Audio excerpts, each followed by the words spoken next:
Hello বন্ধুরা, তো দেখো মেয়ে বায়না করলো যে একটু সাজবে, কালকে মহালয়া। তোর খুব সাজতে ইচ্ছে করছে, তো আমি যতটুকু পারলাম ততটুকুই সাজিয়েছি। আমার তেমন কোনো মেকআপ প্রোডাক্টস নেই।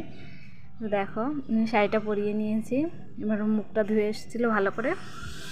এবার মুখে একটু ল্যাকমি সিসি ক্রিমটা মাখিয়ে নিলাম, না হলে ভালো লাগবে না মেকআপ করলে।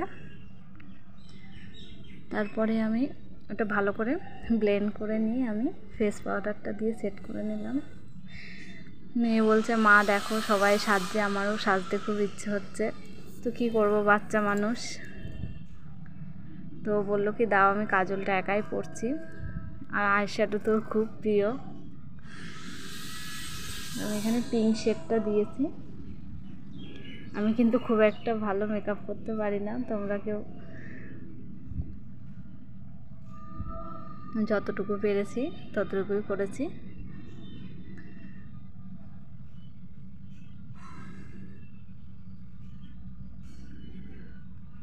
তারপরে আমি হালকা একটু গ্লিটার দিয়ে দিলাম, পিঙ্ক শেডের উপরে পিঙ্ক গ্লিটার।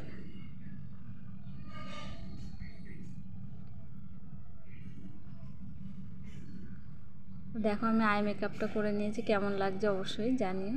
ওর ভ্রু একদম হালকা, তাই ভাবলাম একটু ভ্রুটা এঁকে নিই।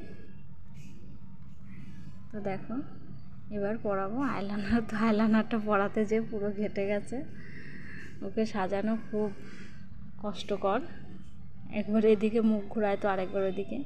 এবার ঠোঁটটা হালকা এঁকে নিলাম। এবার আমি পিঙ্ক কালারের লিপস্টিকটাও একাই পড়েছে।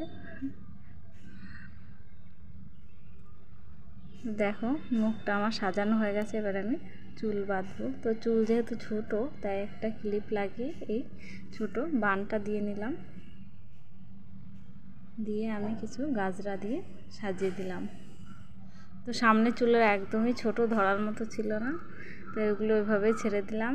আর একটা লাল টিপ দিয়ে আমি চন্দন দিয়ে সাজিয়ে নিয়েছি। তো খুব হাসছিলো, বলছিলো তুমি এটা কী সাজিয়েছো। দেখো রেগে গেছে খুব। তো কেমন হয়েছে জানি।